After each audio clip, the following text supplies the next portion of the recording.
Seja bem-vindo ao Sopro em Cena. E aí, pessoal, sejam bem-vindos a mais um episódio do Sopro em Cena. Hoje com uma figura sensacional aqui no canal, que vocês vão curtir muito a entrevista, com certeza. Ele também tem um canal que ele entrevista pessoas, então a gente também vai falar sobre isso. Bem, ele entrou na casa de milhões de brasileiros todas as noites por quase 30 anos. Conhecido pelo bom humor e pela química incrível com o Jô Soares, é muito mais do que o assessor para assuntos aleatórios. É um flautista erudito, prodígio, multi-instrumentista e um dos maiores divulgadores da música instrumental no país. Então, hoje no Sopro em Cena temos a honra de receber Derico Olá, Ciotti. Falei certo? falou certo, tudo bem? Prazer Aí imenso sim. estar aqui no Sopro em Cena, um convite carinhosíssimo feito por você, Antônio, obrigado. E conseguimos aí conjuminar as agendas aí para poder estar presente. Parabéns pelo sucesso do projeto aí, pelo teu programa e as pessoas de relevância que você traz, os artistas, músicos, né, para falar sobre música, falar sobre os instrumentos e sobre as experiências, né? Isso é muito legal para a molecada, para a galera que está querendo desenvolver, né, estudar e ter um norte aí, né, quem sabe. É interessante a gente ouvir as pessoas que passaram por isso, né? Eu acho bem legal. Parabéns. Pô, obrigado aí, obrigado, pô, obrigado pela participação. E as histórias é engraçado, né? As entrevistas é assim, metade da entrevista são as histórias. E É, depois o resto é a parte mais técnica. Mas as histórias são as coisas que você não vai aprender num conservatório, que você não vai aprender em pois é, lugar nenhum. não há faculdade que ensine isso, né? Então, nossa, são assim pérolas, né, que a gente tem. E vamos ter pérolas suas com certeza aqui hoje. Nerico, vamos começar pelo começo, né? Conta pro pessoal aqui do canal como que foi o seu início na música. Eu sei que você vem de uma casa de músicos e tal, e como é que É, foi, e como você foi parar depois no sopro, especificamente. então, eu sou de uma família de pianistas, né? Todo mundo em casa tocava piano, ainda toca, né? E eu sou caçula de três irmãos e filho de uma mãe pianista, concertista, Mercedes Matar, e de família libanesa, né? Dos 10 irmãos, né? Da minha mãe, e todos artistas, todos tocavam. E meu tio, o meu avô, né? O pai da minha mãe, Afif Matar, era advogado. E um dos clientes dele, né, do meu avô, pagou um trabalho que ele fez, né, com um piano. E aí meu avô botou aquele piano em casa e aí começaram a estudar os que tinham mais propensão, né? E, e a partir daí começou uma dinastia de pianistas em casa. E aí depois os netos, os filhos, as outras gerações, tudo indo para o piano. E eu, caçula, eu assoviava com 1 ano de idade. Minha mãe conta, eu não lembro, mas queriam saber onde o Deriquinho estava, era só ouvir o assovio que eu estava ou na rua ou eu assoviava. Nossa, que E loucura. aí, quando minha mãe, ela tinha na cabecinha dela que a criança com 5 anos de idade estava apta a começar na música, que ela já tinha noção, e aí ia na musicalização, na iniciação, né? E aí, como eu assoviava, a minha mãe falou assim: Ah, o Deriquinho vai tocar piano também? Todo mundo toca piano e tal. E minha mãe, nessa época, tinha tipo 4, 5 pianos em casa. Então, tinha piano em tudo que era lugar.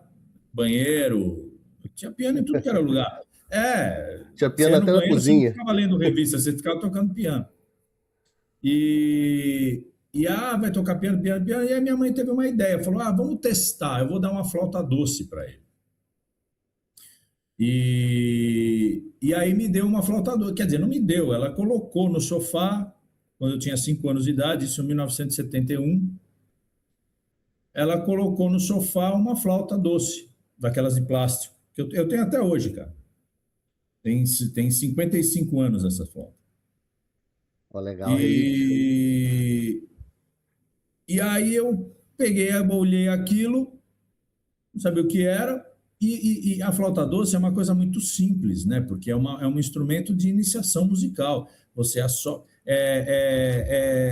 é um instrumento diretamente a recíproca, né? Você assoprou, sai som, né? Diferente de violão, né?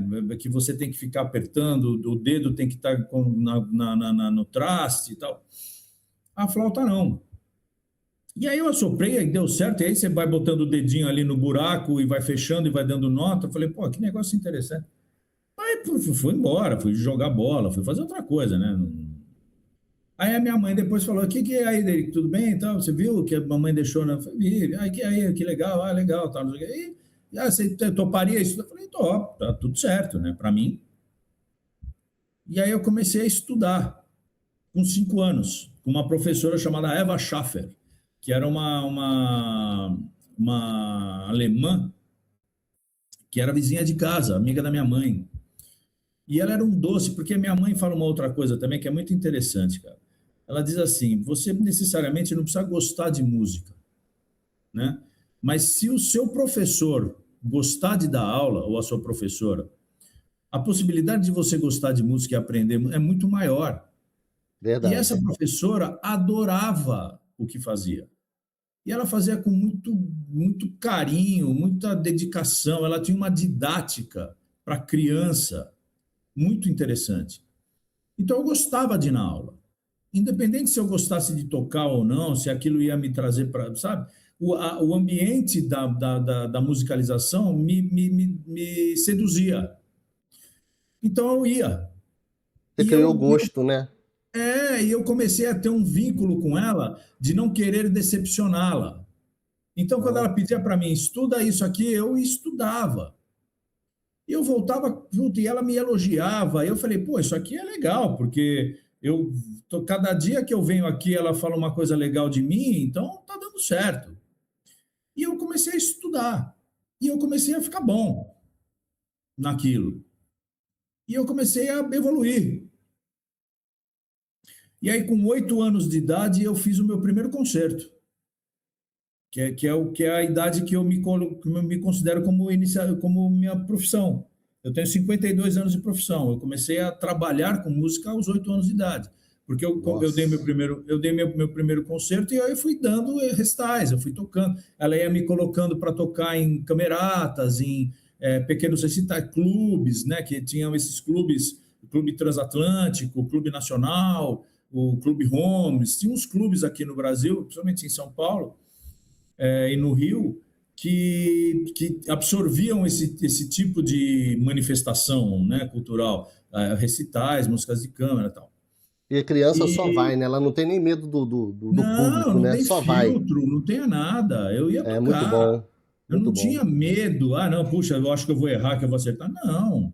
E o importante, mais do que isso, era o apoio que eu tinha dentro de casa. Porque a minha É. mãe, pianista, era minha partner. Ela que tocava comigo, né? Meu dueto, né?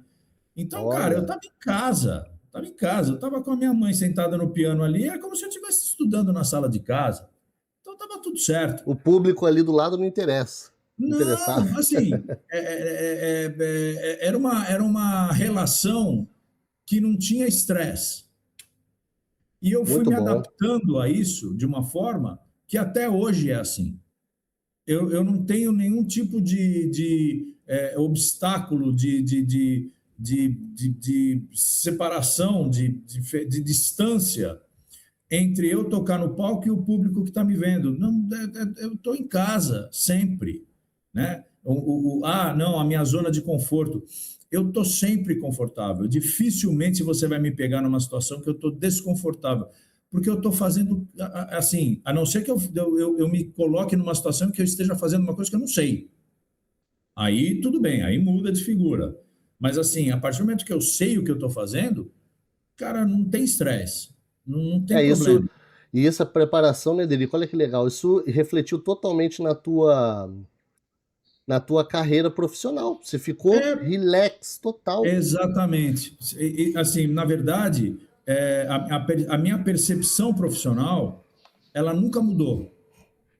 Eu nunca tive, eu evoluí, tudo bem, fiquei mais maduro, né? Você vai adquirindo experiência, maturidade, mas a essência da percepção da profissão, eu nunca tive diferença nenhuma de quando eu tinha 5, 8 para com 60 anos agora. Eu continuo olhando para a minha profissão da mesma forma.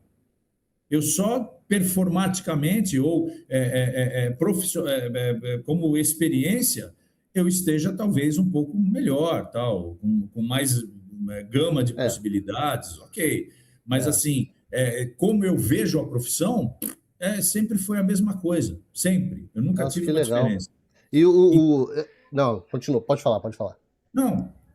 E aí, tudo que veio a partir daí veio da mesma forma. Então, não tem assim, por exemplo, dificilmente eu vou encontrar uma pessoa hoje que tenha me conhecido na minha adolescência que fala assim, pô, Adericão, você mudou, hein? Não.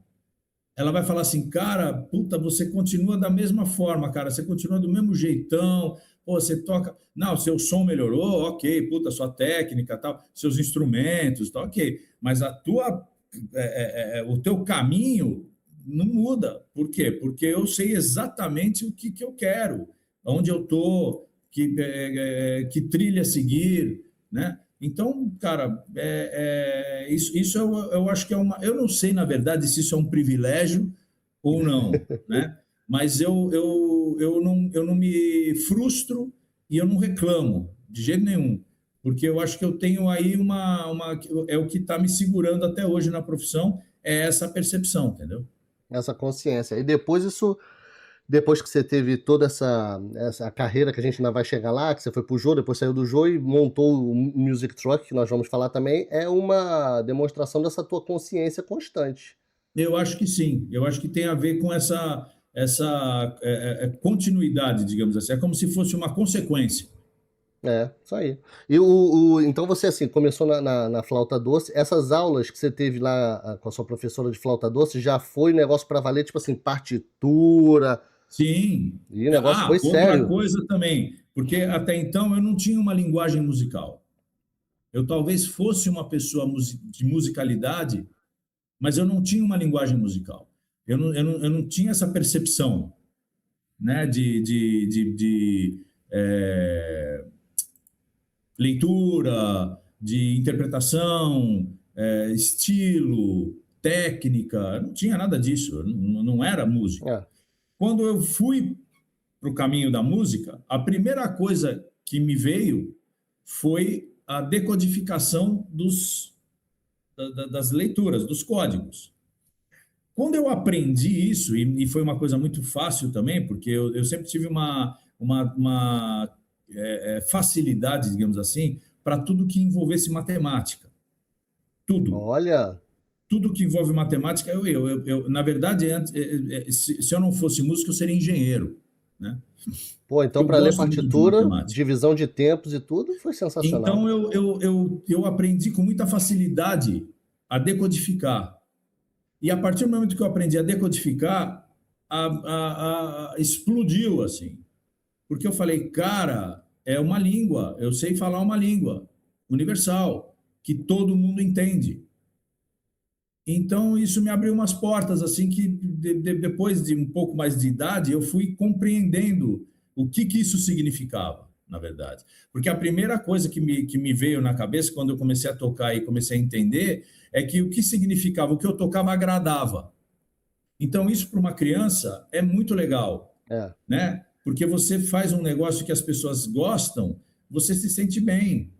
É uma autoestima. Você fala, pô, que legal, como eu estou fazendo Claro. isso bem. Independente se eu sou gordo, se eu sou magro, se eu sou bonito, se eu sou feio, se eu O sou pessoal preto, se eu sou branco. aplaude. Não, cara, é legal. É. Então, pô, vou seguir nessa onda aqui, né?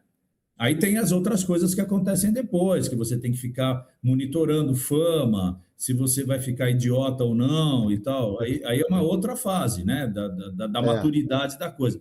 Mas, a princípio, tudo que me vinha bem. Então, eu fui me dedicando a isso. Até a hora que eu cheguei num nível em que eu sabia, qualquer coisa que se pusesse na minha frente, eu lia como se fosse o Gibi da Mônica. Isso Eu com lia quantos anos? 11, 10. Já estava Nossa, lendo à primeira vista? tudo que você quisesse, eu lia. Nossa, que Mas legal, hein, Nil? E aí Caramba, eu comecei a ter aulas, que aí eu passei para a flauta transversal, né? Com 10 ah, anos, 10 para com 11 10. anos. É. Então eu fiquei 5 anos estudando flauta doce, tocando flauta doce. Depois eu paralelamente eu comecei a tocar flauta transversal, tocando flauta doce. Aí eu fui abdicando da flauta doce para ir para a flauta transversal, até chegar no saxofone com 15, 16 anos. E aí eu fui flauta e sax, flauta e sax, flauta e sax até agora. Aí depois fui tocar contrabaixo, violão, aí fui tocar outras coisas. Mas profissionalmente, eu fui adquirindo uma sequência, né, que me parecia lógica, de evolução de interpretação de instrumento, de performance. Quando eu tinha meus 10, 11 anos, que eu tocava na orquestra, depois eu fui para Campos do Jordão, fui tocar, que o maestro Elazar de Cavallo me chamou para estudar na Alemanha e tudo mais. Eu tinha 12 para 13 anos. Eu estava para ser um grande flautista do mundo e tal. Eu que não quis, eu que não fui. Mas eu já estava nesse patamar. E quem, Com quem, 12 come... anos de idade. quem começou a te dar as aulas de transversa? Como é que foi? Então, aí eu comecei a ter, tinha aula com a Eva Schaffer. Aí eu comecei a ter aulas de interpretação, única, exclusivamente, com uma professora chamada Lídia Alimonda. Ela era uma professora que me centrava o estudo na interpretação das músicas que eu estava tocando. Tipo assim, por que, que você está tocando esse dó desse jeito? Nossa, que E legal. eu falava, cara, porque sim. Ela fala, não, você tem que ter um motivo. E aí, cara, eu fui depurando interpretações de músicas de Karl Reineck, de Prokofiev, Handel, Schumann. Eu tinha um repertório extremamente eclético, eu tocava de tudo que era erudito, né? Até os mais tradicionais, Bach, Mozart, Telemann, Haydn. Eu tinha um monte de coisa que eu tocava voltada para a flauta, principalmente, né? E, e aí, cara, eu fui abrindo o meu leque através dessa professora Lídia Limonda de coisas mais modernas, digamos as modernas, mas mais contemporâneas, digamos assim, de linguagens diferentes. Então, cara, puta, chegou uma hora assim que eu tava voando, voando. Só que eu comecei a pensar profissionalmente. Eu falei, cara, eu vou ficar tocando música erudita aqui o resto da minha vida e ficar interpretando música dos outros que tem 300 anos, 400 anos. E eu É, queria tocar música de hoje, eu queria tocar Caetano Veloso, cara, eu queria tocar Rita Lee, que eram coisas que eu também escutava, Pixinguinha, Choro. Estávamos falando aqui em off sobre Altamiro Carrilho, que com quem eu também tive a oportunidade e o privilégio de tocar, de aprender algumas coisas com alguns chorões, né? João Dias Carrasqueira, Toninho sim. Carrasqueira, Altamiro Carrilho. São caras que me abriram portas que a música erudita não me abriria. E eu entrei nessas portas, graças a Deus, com um handicap de música erudita que muita gente não tinha. É. Então, cara, eu era o cara que, puta, meu, assim, para gravação, para substituição, eu era um cara maravilhoso, porque eu sabia ler, eu Primeira lia em vista? qualquer clave, eu Ó, lia clave de sério? sol, clave de fá, clave de dó, Você lia clave de Fá também com facilidade por causa do piano? por causa do contrabaixo, Por causa do baixo? Ah, tá.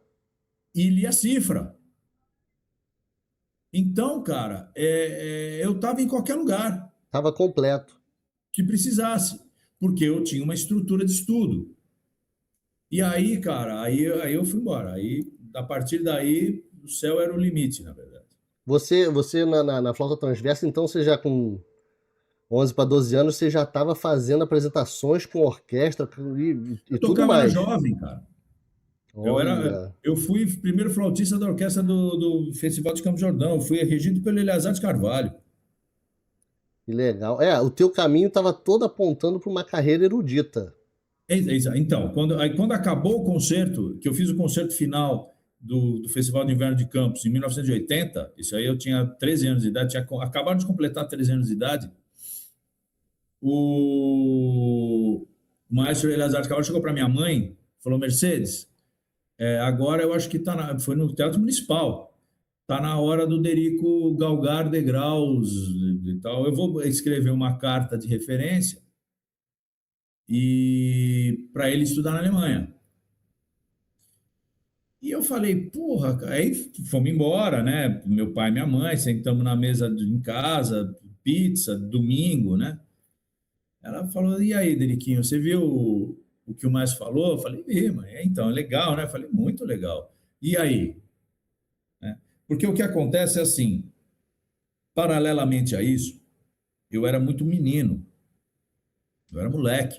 Só que eu tinha uma coisa na época que valia ouro, que era autonomia de decisões. Por quê? Porque eu trabalhava, eu ganhava o meu dinheiro.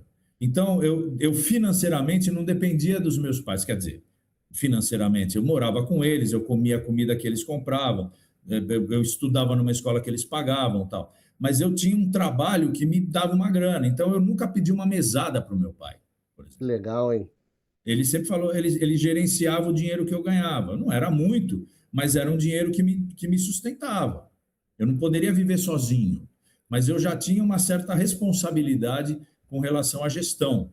Essa grana vinha de quê? De gravações, de shows, de quê? De show, de performances, de recitais, Ah, tá. eram poucos eventos, mas que pagavam muito bem, porque era a elite da elite. Eu ia tocar na casa do Chiquinho Scarpa, sabe umas coisas Ah, assim? eram shows particulares também. Eu ia fazer recitais dentro das casas das pessoas, entendeu? Ah, Eram entendi. encontros dentro dos clubes mais tops da cidade, Sírio-Libanês. Então, eu tinha um caminho ali que era bacana, era legal. E aí eu tinha essa possibilidade. E aí o que acontecia? Dentro das possibilidades que eu tinha de idade e de responsabilidade, meus pais me davam certa autonomia. E uma das vezes em que eu tive o exercício dessa autonomia foi para decidir se eu queria ou não ir para a Alemanha. Então, quando eu falei para eles que eu falei, pô, cara, meus irmãos estão aqui, vocês estão aqui, a família que eu amo, cara. Meus amigos de escola, cara, gosto de jogar futebol. O que eu vou fazer na Alemanha? Eu não falo alemão, cara. Pô, bicho, eu vou perder tudo isso aqui para ir lá porque eu quero ser o melhor flautista do mundo? Eu não quero ser o melhor flautista do mundo. Eu quero tocar bem, mas ser o melhor do mundo não está nos meus planos. Não, eu entendo, tal, então, e aí? Eu falei, então, mãe, eu não quero. Ela falou, tá bom, você não quer, não vai. Não Pô, que tem problema. legal, hein, Derico? Teus pais com uma consciência tão legal. Eles podiam falar Não, assim, Derico, vai sim, porque essa não, oportunidade... nunca. Pô, que Jamais, legal, hein? jamais. Então, assim, não fui. Só que eu não fui com uma condição. Eu me pus uma condição. Eu falei, olha, mãe, você ainda vai ouvir muito falar de mim. Não é porque eu não estou indo para a Alemanha que eu vou ficar jogando bola e vou virar um puta de um vagabundo. Não, eu vou continuar estudando, eu vou me tornar um grande músico aqui no país. E a senhora vai ter orgulho de mim. Eu já tenho, para com isso, que bobagem. Tá, coisa de mãe, né? Mas, e aí eu comecei a abrir o leque, aí comecei a tocar sax, comecei a tocar música pop, aí eu comecei a abrir o leque. Eu falei, pô, se eu quiser ser mesmo essa pessoa que eu me propus a ser, tocando música erudita no Brasil não vai dar certo. Eu não vou conseguir, porque o país não tem essa cultura, profissionalmente é muito restrito, eu vou virar um funcionário, e eu não quero isso para mim, né? Então, como é que eu faço para me tornar um cara de relevância sem precisar ir embora do país? Entendeu? Não quero ir embora do país. Tanto é que a minha carreira internacional é muito pequena. Eu já fiz algumas coisas fora do país, mas eu não tenho uma relevância como tem o Hamilton de Holanda, como tem o Diego Figueiredo, como tem alguns, Michael Pipoquinha, essas pessoas que têm uma visão profissional galáctica. Eu não tenho. Eu tenho uma coisa. Eu gostaria muito de ser conhecido no Brasil e consegui.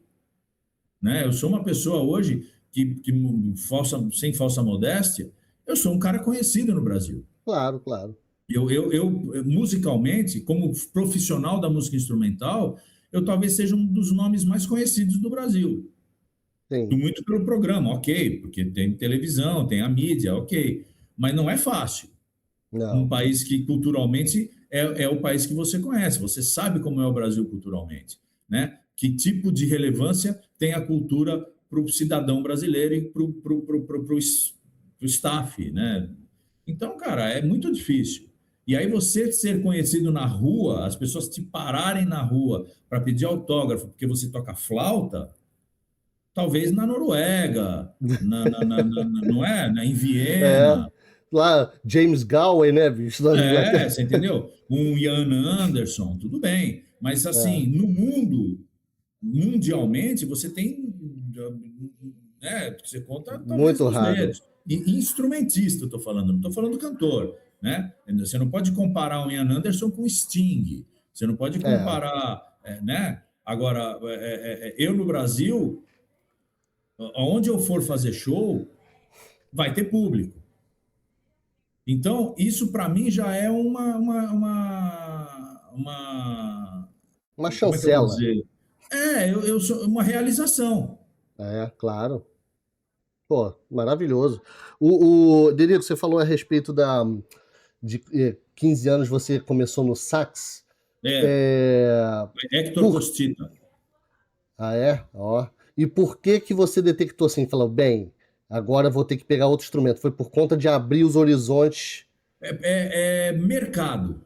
Mercado, né? Por puro mercado. Foi uma ganância. Eu falei assim, cara, quem é que quer um flautista? Quem quer um flautista? O Djavan quer um flautista? O Guilherme Arantes quer um flautista? Roberto Carlos quer um flautista? Quer, desde que ele toque sax. Porque só um flautista não interessa. Tem que ser um cara mais versátil. Porque não é toda música que tem flauta. Como também não é toda música que tem sax. Mas é muito fácil digitalmente você partir daqui para cá. Né? Então, o que eu comecei a criar na minha cabeça? Eu sou um flautista de formação que toca o saxofone. Eu não sou um saxofonista. Eu sou um flautista que toca sax. Como é que eu posso unir essas duas coisas? Então, eu comecei a fazer um setup de boquilha e palheta que não comprometesse a minha embocadura de flauta. Boa. Então, ela é mais mole, eu não tenho que fazer tanto impacto. Eu comecei a distribuir melhor o meu diafragma, porque eu não tenho pressão de embocadura, eu tenho pressão de força de diafragma. Então, eu consigo ter o meu som e consigo grave agudo, super agudo e tal, não pela pressão da boca, pela ação do diafragma. Então, eu comecei a estudar muito musculatura coluna de ar, né? Então, cara, eu ficava horas estudando sonoridade. Interessante. Essa é uma conversa que a gente já teve várias vezes aqui no canal. Eu perguntei para o Carlos Malta, perguntei para o Mauro Senício, um monte de gente. O sax está estragando a sua embocadura de flauta? Ou vice-versa, né? No meu caso, não. No meu caso, não, porque como eu comecei na flauta, tudo que eu fiz no saxofone foi não em detrimento da flauta, muito pelo contrário. Então, a minha flauta continua, eu pego a flauta e boto na boca, sai o som. Eu não tenho que ficar adequando a embocadura, né? Por quê? Porque eu fiz um negócio durante anos, que é uma coisa muito básica, é estudo básico, que é isso aqui. Você pega o bocal da flauta e fica fazendo isso aqui, ó.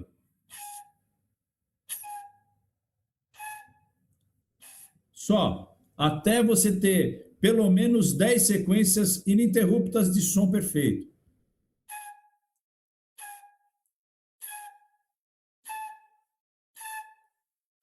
E aí você vai aumentando a velocidade. E você vai fazendo isso, até você... Por quê? Por que isso acontece? É um padrão de condicionamento. Você condiciona a sua embocadura ao instrumento, que no sax não dá para fazer. Porque a flauta é embocadura livre.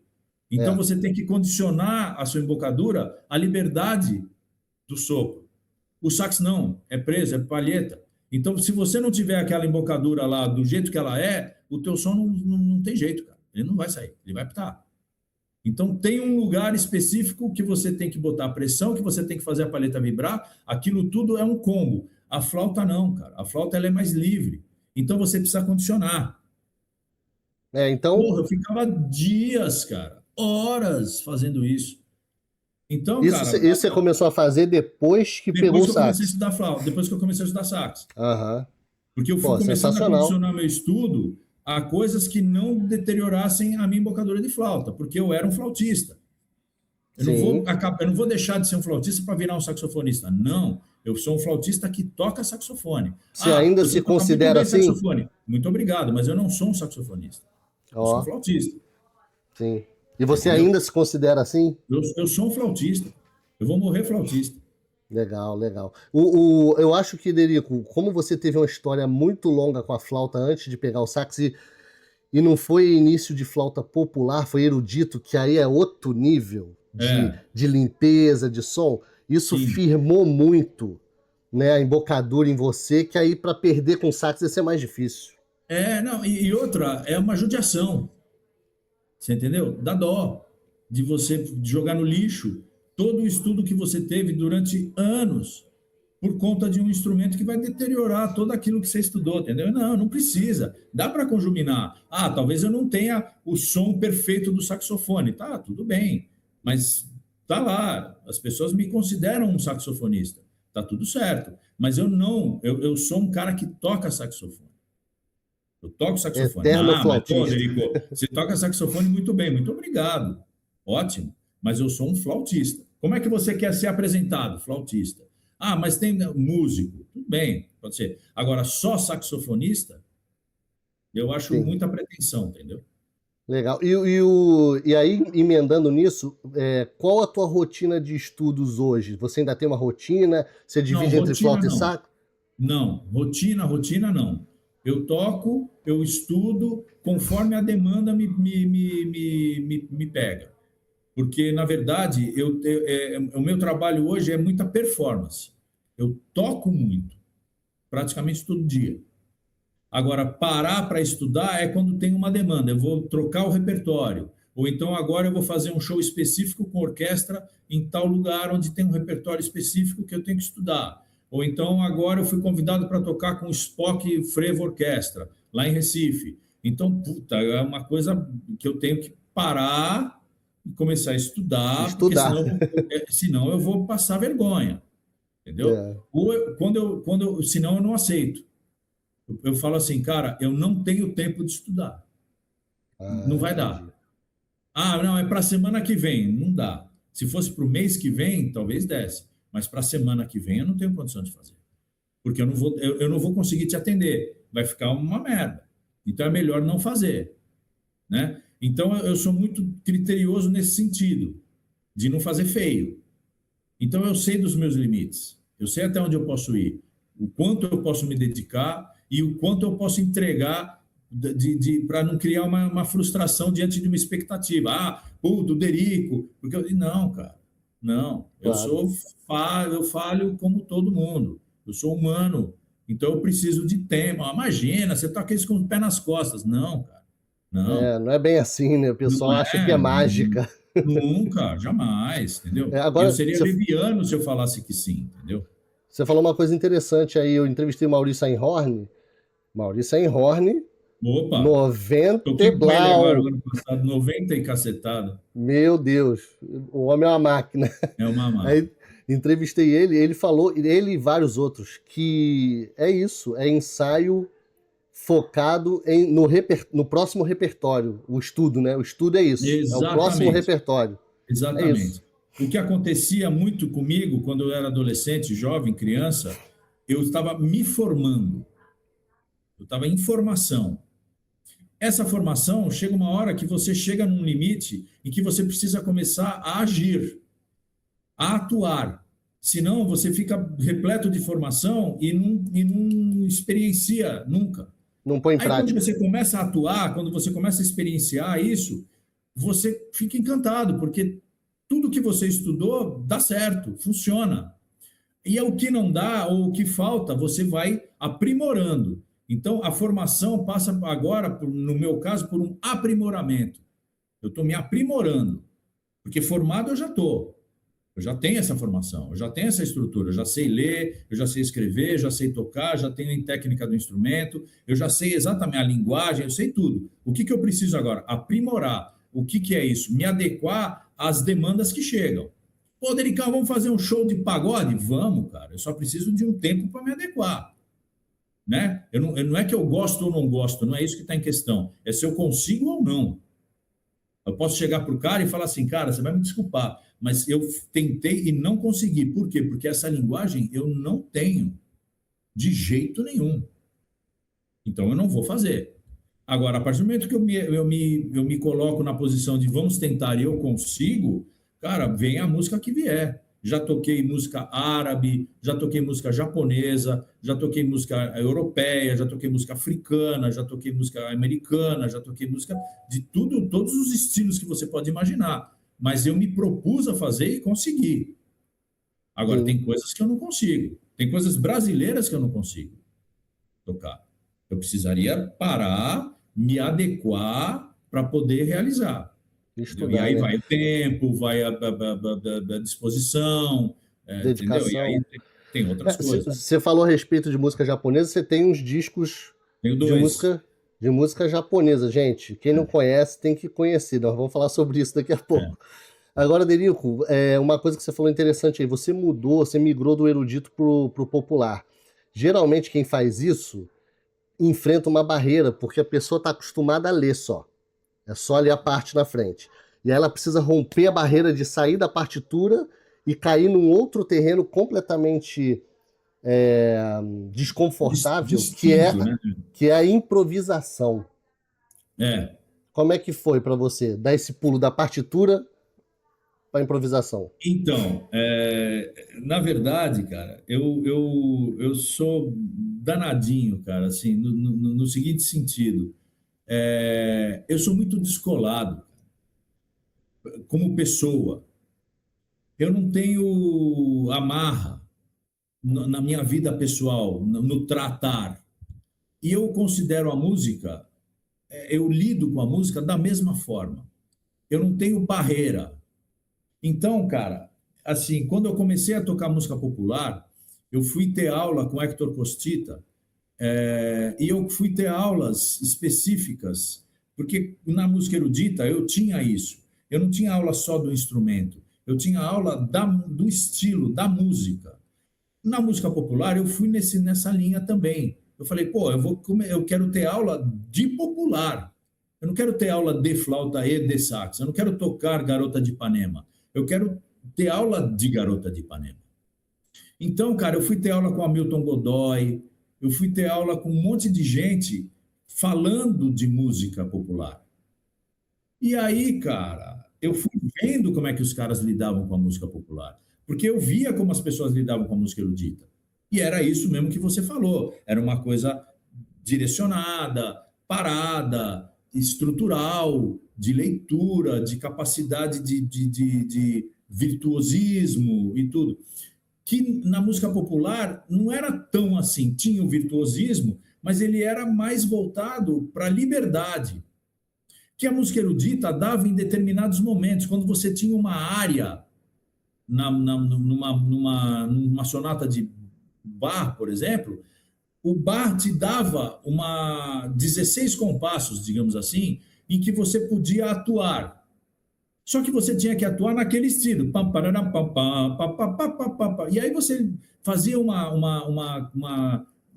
cutback, você dava uma primeira direita ali, mas em cima de uma estrutura já formalizada. Você não podia botar outside, fazer cromatismo, não existia isso naquela época. Então não adianta você fazer. Você ia estar quebrando todos os paradigmas de língua. Isso não funciona. Já na música popular, não, cara, tudo é possível. Se eu quisesse fazer um improviso no Garota de Ipanema tocando bar, funcionaria perfeitamente. Então, cara, eu comecei a ver que dava. O que eu precisaria? Me libertar. Porque também não tem um estudo específico de improvisação. Essas coisas que eu ouço de aulas de improviso, eu falo, cara, sério mesmo, bicho? O cara que estudar improviso, cara? Então é porque ele não tem a menor capacidade de inventar. Ele tem que aprender a inventar, cara. Será que com curso de improviso o pessoal quer dizer uso de Harmonia. escalas? Então, mas aí o rótulo está errado. Porque eu quero ter aula de harmonia, tudo bem, eu vou ter aula de harmonia, eu vou entender a harmonia e aí eu vou surfar nessa onda. Agora não, cara, o cara ele quer aprender, ele quer, eu não sei exatamente o que o cara quer quando ele entra num curso de improviso, por exemplo. Porque quem é que vai ensinar ele a improvisar? Ah, eu? Tá, então eu vou ensinar você a improvisar em cima das minhas invenções. Da sua linguagem. É lógico, alguém tem que ensinar alguma coisa de algum jeito. Então, aqui você pode improvisar fazendo isso aqui, ó. E aí eu vou e o cara olha e fala, nossa, muito legal. E ele vai tocar que nem eu. Isso não é estudo. Isso é um cover. Por isso que eu não dou aula, cara. Eu dei aula durante muito tempo e eu aprendi comigo mesmo que era um erro. Porque eu não estava formando um aluno, eu estava formando vários deriquinhos, entendeu? Um clone. Ah, bicho, não. Então eu prefiro dar subsídios para você ter a sua própria identidade. Você entendeu? Por isso que eu gosto muito de escutar. Para mim, a melhor aula que existe é você ir ver uma pessoa tocar. Porque você olha e fala assim, cara, olha o que esse cara está fazendo, velho. E não de nota para cacete, não. É como ele está tocando essa nota. Olha o som que esse cara está tirando. Olha a mensagem que ele está te dando. Interpretação, igual você falou. Eu vou para casa e falo, bicho, eu vou usar aquilo que ele fez nessa música aqui que eu estou tocando agora. Olha, será que eu consigo? E eu não estou tocando que nem ele. Eu estou usando as linguagens e as mensagens dele para fazer a minha própria linguagem, a minha própria mensagem. Né? Jesus Cristo, quando estava falando para os alunos, ele não criou um monte de Jesus Cristo, cada um foi na sua, pensando na ideia do que ele tinha para oferecer. Buda, Gandhi. Então, cara, quando você lida com pessoas que são diferentes de você, não superiores nem inferiores, diferentes de você, é subsídio suficiente para que você adquira o que daquela diferença é interessante para você ou não. E nessas... Bem, o próprio programa lá do jogo que você estava, você viu um monte de gente pedrada na tua frente. O próprio Jô, eu via o Jô, durante 28 anos, eu via o Jô praticamente todo dia, Antônio. Cada dia que eu via ele, eu pegava uma coisa diferente dele. Porque ele tinha tanta coisa para oferecer, ele era uma pessoa tão diferenciada, que se você fosse inteligente o suficiente, você aproveitaria esse approach o resto da vida. Qualquer palavra que ele soltasse, qualquer ideia que ele tinha, relações profissionais, humanas, exercício de liderança, ideia. Você fala, cara, que sensacional. E é de graça.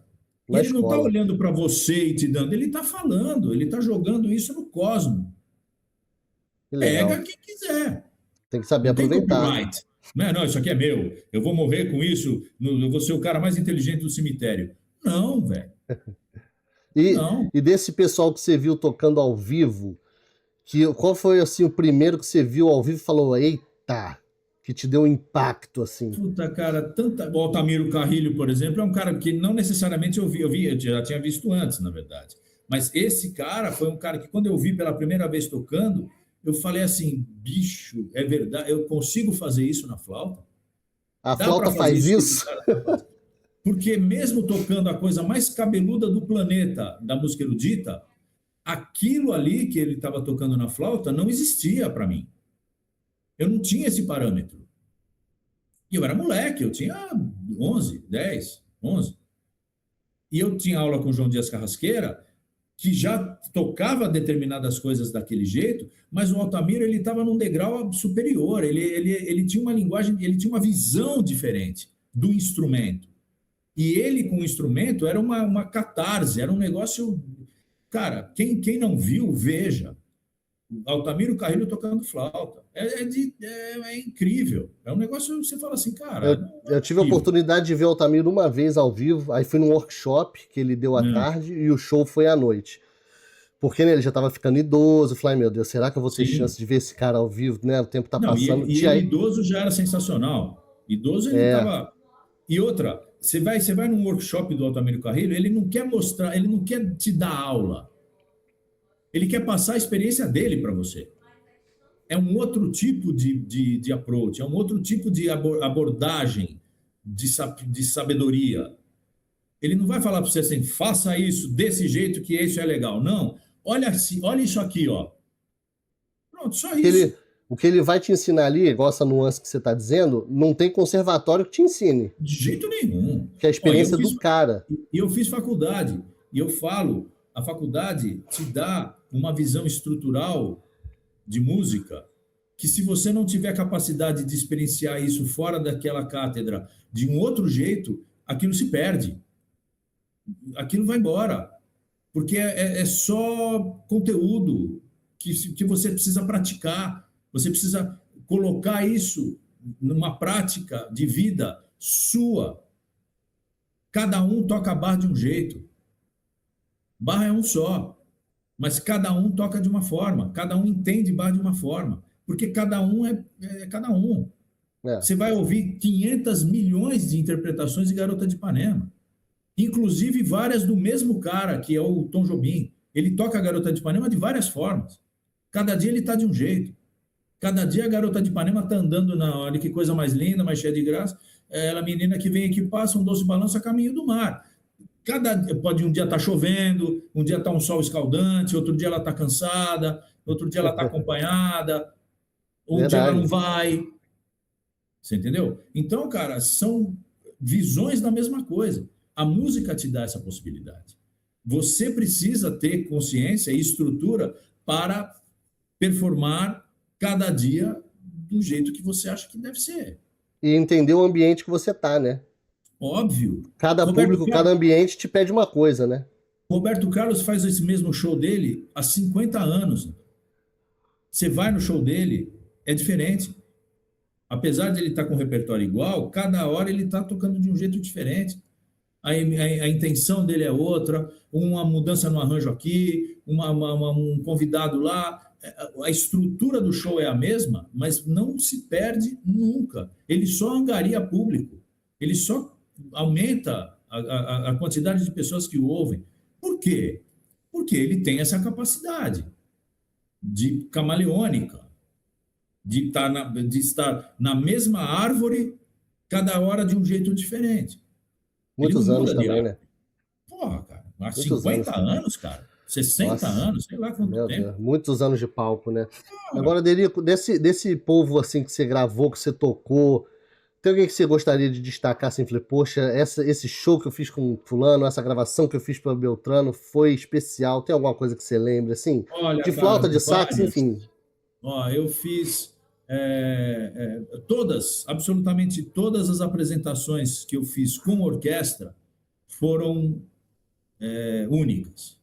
Porque é a experiência da massa sonora que você não encontra em outra possibilidade, ao vivo, né? Estou falando. Mas as que eu fiz com o João Carlos Martins foram únicas, porque ele é um cara diferenciado. Eu solando na orquestra dele, por exemplo. Isso para mim foi um desafio enorme.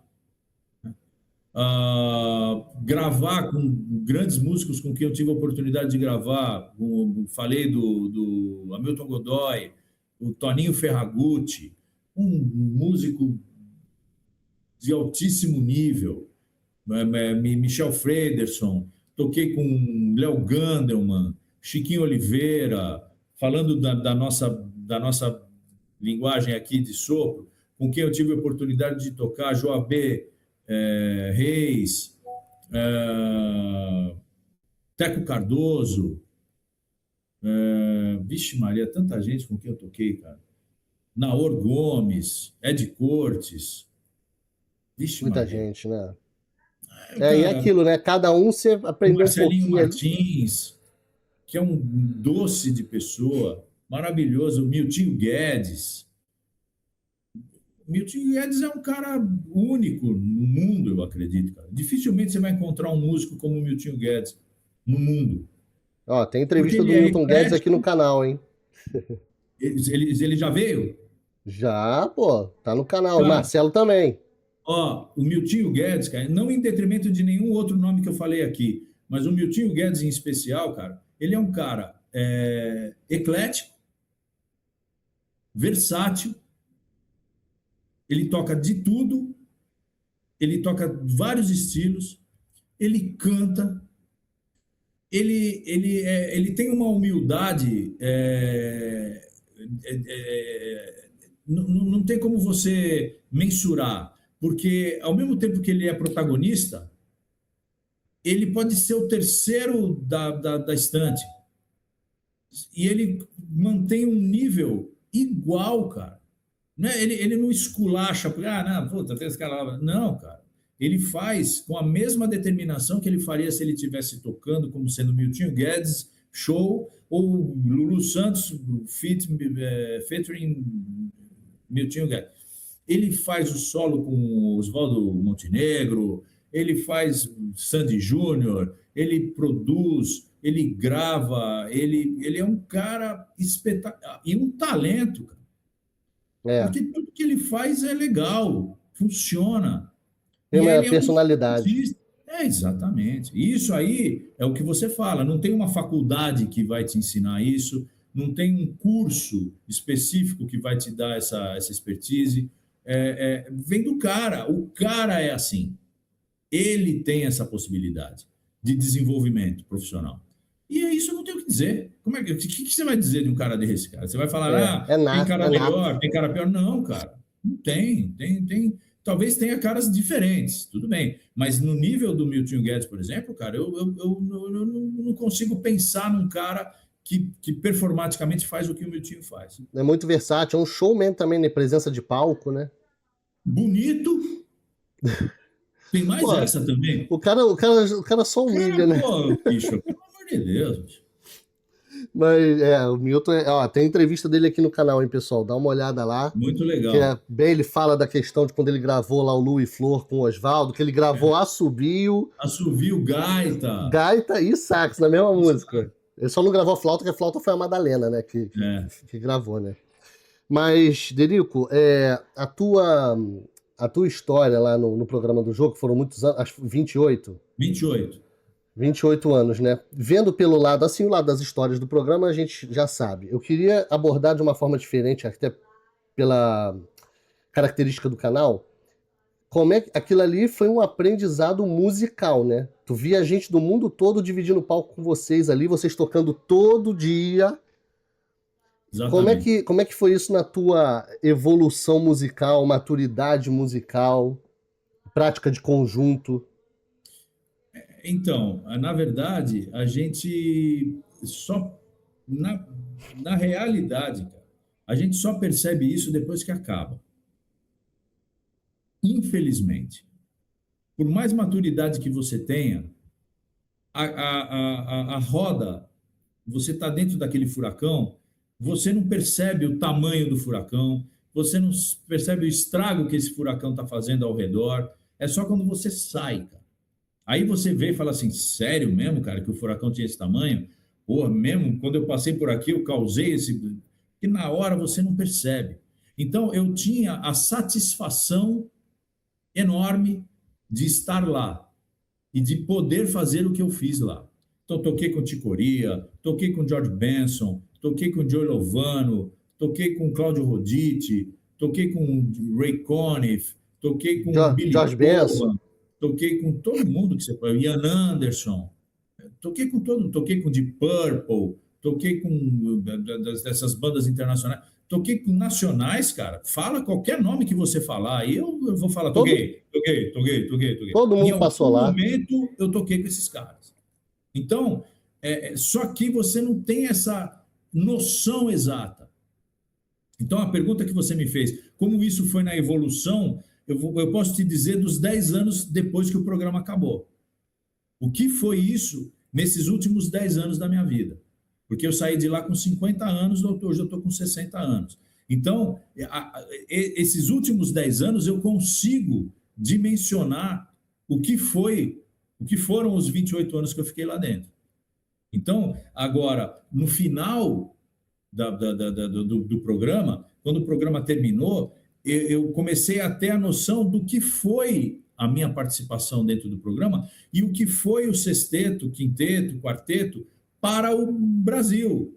A gente criou gerações de músicos. As pessoas começaram a tocar música, tocar instrumento, porque viam a gente tocando todo dia no ar. Eu quero fazer o que esses caras fazem. A gente serviu de inspiração para essas pessoas. Então, nos últimos 10 anos, eu ouvi muita coisa que eu não ouvia quando eu estava no programa, que é uma das frases é essa aqui. Eu comecei a tocar por sua causa. Nossa, que legal. Isso eu não ouvia quando eu estava no programa. Você estava na loucura? Eu estava lá, não, eu estava no programa. Quando acabou o programa, as pessoas começaram a olhar para mim com um sentimento de saudosismo. Não de melancolia, mas de saudade. Puta, nossa, meu, que lembranças, a memória afetiva, aquelas coisas. E dentro dessas memórias afetivas vem essa gratidão por uma coisa que eu não tinha ideia. Como assim você é grato? Meu, você não faz ideia, Dericão, o que você fez na minha vida. Eu falo, eu não faço mesmo. E aí a pessoa conta. Aí você fala, meu, sério? Ele fala, sério, cara. Eu voltava da faculdade, eu jantava e eu assistia o seu programa para ver você assim, cara. Era direcionado. Nossa, tudo bem, tinha todo mundo, não era só para mim. Mas quando vem só para mim, eu olho e falo, cara, eu não tinha noção disso. Legal, Enderico. Então, essa responsabilidade eu carrego comigo dos últimos 10 anos. Porque nos 28 anos que eu estava lá, eu não tinha essa responsabilidade. Eu não sabia disso. Ou não me dava conta disso. Então, assim, na verdade, hoje eu sei. E a maturidade dos meus 60 anos me deixa absorver isso de uma forma natural. Eu sei que eu fui um cara importante para a evolução da música instrumental no Brasil, por exemplo. Eu sei. Agora, o que eu posso fazer com isso para melhorar ainda mais? Então, eu comecei a fazer esses projetos, Derico Music Truck, palestras, shows, viajar para o Brasil inteiro, eu vou em lugares em que muita gente não vai. Então, assim, é uma forma que eu tenho de retribuir essa gratidão e esse carinho de todos por essa responsabilidade, digamos assim, de uma condução, de uma continuidade, digamos assim, do trabalho que eu fazia lá e que eu não tinha noção. Agora eu tenho. Entendeu? E eu não perdi a popularidade, digamos assim. Então eu continuo sendo requisitado. Os meus shows continuam tendo público. Então eu comecei a agregar valores a isso. E não só ir lá tocar e ir embora. Não, eu quero ir lá tocar, chamar músico local para tocar comigo, eu quero dar uma palestra num centro de corporação musical, quero falar para a molecada, quero expor a minha experiência para essas pessoas. Eu não quero dar aula de música, eu não quero dizer que o dó, ré, mi, fá, eu não quero falar sobre isso. Eu quero falar o que você pode fazer com esse dó, ré, mi, fá, sol, entendeu? A experiência total, né? Além da música. Exatamente. Agora, eu vi uma apresentação que você fez há pouco tempo, foi no... É o Wine and Jazz Festival. Wine Jazz Session, Pô, que coisa linda, hein? Pô, que legal, clima, né? Hein? Tava um céuzão, galera ali na grama. E a atmosfera de festival de jazz em qualquer lugar do mundo, cara. Que vibe, você vai pro JVC de Festival no Canadá, você vai para Dinamarca, você pega aquela ambiência mundial. E o resultado é mundial. Porque qualquer lugar do mundo, qualquer pessoa que esteja presente num evento como esse, vai gostar. Não tem como não gostar de um evento daquele. Eu queria ter tido lá. E é muito plural, cara, é muito familiar, tem molecada, criança, pai, avô, preto, branco, amarelo, vermelho, homem, mulher, tem de tudo, cara. Então você se sente privilegiado num evento desse, entendeu? Pô, E muito aí legal. você vai com um repertório pop, você não quer mostrar que você é o melhor cara do mundo, que você toca 500 notas por segundo. Não, é melodia. E as pessoas ouvem as melodias e falam assim, cara, eu casei com essa música. Pronto, você ganha a pessoa. E aí a Ganhou. outra pessoa fala assim, cara, eu não sabia que dava para tocar essa música desse jeito. Eu achei que tinha que ter voz. Não, cara, você pode tocar no instrumental. Boa, ficou muito legal. Isso é porque a gente canta dentro da gente. Então você começa a ouvir uns feedbacks, cara, que você fala, cara, eu tô no lugar certo. Tô fazendo em uma hora a coisa vai engatar, entendeu? Vai, não, com certeza. Você podia ir lá, por exemplo, Wine and Jazz Festival, lá vou tocar só Coltrane, mas não é a onda. Não, nem o Coltrane toca Coltrane, cara. Nem o Não é a Coltrane. onda, Não entendeu? bicho. O Miles Davis tocava Michael Jackson, cara. É, é Sabe? essa Não tem, amplitude. é a pluralidade, cara. Você tem que ser plural. Porque senão, cara, você vai tocar para um nicho de pessoas que vão ficar te criticando, querendo saber que nota que você está tocando e por que que você não fez aquela outra coisa lá que você estava fazendo. E o cara sai frustrado, porque ele queria ouvir uma coisa que ele não ouve. Ao passo que se você toca uma coisa que a pessoa não sabe o que é, ela não tem como se frustrar, porque ela vai falar, cara, meu, cada hora ele tocava uma coisa diferente e, puta, era uma coisa, e aí você olha para o lado, o cara tá dançando, você olha para o outro, o cara tá cantando, você fala, cara, eu vou entrar nessa. Eu acho isso mais legal. Assim, eu estou num momento da minha vida, não sei se você concorda, que vai num show que os caras estão tocando só standard de jazz. Eu não tenho Eu, paciência para isso. eu não tenho mais paciência, não, bicho. Eu também não. Não, eu também não tenho. Eu acho ótimo, eu acho lindo. Eu não tenho nada contra. Para mim é que não funciona. Então eu evito. Quando não tem jeito, tudo bem. Eu estou lá no ambiente, começa a ter um show, eu estou lá, eu vou ver, vou curtir, vou achar legal, ótimo. Não tem problema nenhum. A única coisa que eu acho ruim é as pessoas quererem ser as pessoas que elas estão tocando. Aí eu fico incomodado. É o cara querer tocar um tributo a Joe Coltrane tocando que nem o Joe Coltrane. Aí eu falo, cara, eu prefiro ir para casa, porque daí eu tomo um vinho bom, mais barato do que eu estou pagando aqui, com um som melhor. Porque daí eu vou ouvir o Coltrane. Ouvi o original, né? Exatamente. Então, pô, eu tô fora da minha casa, num lugar que não é tão confortável quanto o sofá da minha casa, ouvindo um som que não é tão legal quanto o som que eu tenho na minha casa, tomando um vinho mais caro do que o vinho que eu poderia tomar na minha casa, de pior qualidade, para ouvir a mesma coisa que eu ouviria pior, talvez. Então, eu falo, não, cara, pelo menos uma coisa diferente. Eu vou ouvir um saxofonista tocando Coltrane na linguagem dele. Eu falo, puta, cara, esse cara fez um Naima, porra, legal, hein, cara? Ele fez um Naima diferente. Agora, não, vai fazer um cover, ipsis literis? Não, cara, eu Não, boto play aqui. não é o Aí eu posso propósito, né? levantar e ir no banheiro a hora que eu quiser, dou pause e volto. É. Agora, deixa eu te fazer uma pergunta, uma curiosidade. Desse pessoal todo que você encontrou lá, nacional ou internacional, quando você estava lá no jogo, ou até pelos palcos da vida aí, teve alguém que você tocou junto, e aí você meio que deu uma tremida, falou assim, ih, caraca. Ah, cara, o Ticoria foi um. Ticoria eu toquei baixo, inclusive, cara. Eu toquei baixo com ele, imagina. Imagina. Tu olhou e Tocando falou assim, isso aqui, Spain, estou tocando sonhando. Spain. Eu de baixo, ele de pila. É muita cara de pau, né, velho? Mas é isso que eu falo. É uma oportunidade que eu tive que, se eu fosse um pouquinho travado, ou se eu pensasse diferente, eu teria abdicado dessa oportunidade. Não, cara. Não, vai Eu tô no lá. meu país. Ele que veio aqui divulgar o trabalho dele, o show dele, sei lá. Eu tô no meu trabalho, cara. Ele veio no meu trabalho, inclusive, que ele foi no Jô. Sentou no piano de cauda lá, eu estava tocando baixo, ele sentou no piano de cauda e começamos a tocar. Ele não perguntou para mim meu nome, quem eu era, quantos anos eu tinha. Não é. Vamos tocar. Essa experiência eu topo. Agora, se o cara senta no meu e fala assim, agora eu quero ouvir você tocar, toca aí, deixa eu ver. Aí, cara, aí não. Porque eu É, não tô, não tô para te tocar para dando, banca jogadora, entendeu? te Não dando quero. carteirada, né? Não. Então, essas experiências são legais. O Joey Lovano, pô, eu tocando sax com o Joey Lovano, ele veio na minha direção, ele olhou para mim e falou assim, gostei de você, vamos tocar isso aqui, ó. E aí ele propôs uma música dele, eu com o Chiquinho Oliveira tocando e tal.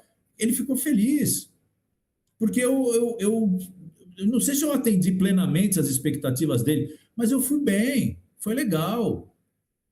Você entendeu? Então, isso é legal. Isso é uma experiência bacana. Do George Benson, olhando para trás, tocando on Broadway, tocando Breezing com a gente, assim, olhando e falando, pô, legal, cara. Por quê? Porque a gente ouve ele. A gente Sim. sabe como é. Só que a gente não quer tocar que nem ele. A gente quer fazer uma onda bacana para ele ficar confortável e tocar com a nossa banda. Sim, E dá certo. e o gringo, eu vou te falar que ele quer essa onda, porque no Chato, Brasil eu velho. É quero a onda, chato. Pô, né? vai achar uma banda na hora. Ensaiamos uma vez, um take para gravar o segundo. Então, cara, tem bala na agulha. A gente não é Tem, qualquer Zé Mané, entendeu? Então, claro. legal, funcionou. Dos brasileiros, Antônio, todos que você pode imaginar. Chamei para tocar comigo em outras oportunidades, Frejá, toquei com o Tim Maia, são figuras da arte, da música, impactantes onde elas vão. Então, esse impacto você também recebe. Por mais que você esteja dividindo o palco com a pessoa, você olha ao redor, você fala, cara, esse cara é. A penetração desse cara é gigante. Então, é um tipo de experiência que você tem de performance que você sozinho não teria. Então, você tem que buscar isso em outras oportunidades, que é tocando com gente maior, Sim. né? E eu tive essa Nossa. oportunidade. Gilberto Gil. Cara, eu toquei num evento com o Gilberto Gil, que não era nem um show específico, era um evento, cara. Mas, cara, a resposta que o público dava para ele era catártica, cara. Era um negócio assim. Se ele falasse assim, agora todos vamos pular da montanha, todo mundo pulava, cara. Porque Conexão, era né? um negócio emblemático, era um negócio mantra, sabe? Porra, como é que Nossa, você muito faz para legal. ter isso, cara? Um artista, como é que faz, cara? Sabe? É É, muito já tem que estar legal. num outro nível, né? São É, experiências que eu guardo para o resto da minha vida. muito legal. Agora, falando, você estava falando do Jô, da participação do pessoal que estava tocando, né? Que foi quarteto, depois quinteto, sexteto. Né? Tem uma pessoa que gostaria de te fazer uma pergunta. Opa, Olá, Antônio, tudo bem? Tudo certo, que prazer participar do seu programa mais uma vez. E dessa vez para falar de uma pessoa que eu tenho o maior apreço, o maior carinho, meu irmão querido, João Frederico Ciotti, saxofonista, flautista, né? Músico da pesada. E antes de mais nada, um cara maravilhoso, por ter privilégio de ter convivido com ele. Até hoje continuamos fazendo, né? Coisas e tal. Então é muito interessante, um brother do coração mesmo. E nesse tempo todo de programa, rapaz, eu sempre tive uma curiosidade, mas eu nunca tive coragem de perguntar para ela. Então vou aproveitar essa chance agora de fazer essa pergunta. Derico, esclarece para mim e para o resto do mundo. O que é mais assediado? É essa careca ou é esse rabo? Diga aí, no fundo do seu coração. Um beijo aí, Pergunta, até já. pergunta pergunta profunda capciosa essa. e muito técnica, né? É muito. Não, o Chico é uma figura maravilhosa, é um querido amigo. A gente toca junto, vamos tocar junto agora, semana que vem. Ele é um cara que eu continuo tendo a mesma relação, assim, cada vez mais, porque a gente vai ficando mais velho, vai ficando mais, vai segmentando mais as amizades, né? Então ele é um cara que eu tenho uma relação muito grande, assim, muito forte, né? E a gente, cara, era parceiro, sabe aquelas coisas de parceria mesmo, cara? De ficar junto, de perrengue junto, de alegria junto, tristeza junto, viajar junto. É um patrimônio. Isso é uma coisa muito difícil de conseguir nas amizades, né? Porque você pensa em família, tudo bem, mas um patrimônio de amizade, assim, de relacionamento humano, é muito difícil de você conseguir.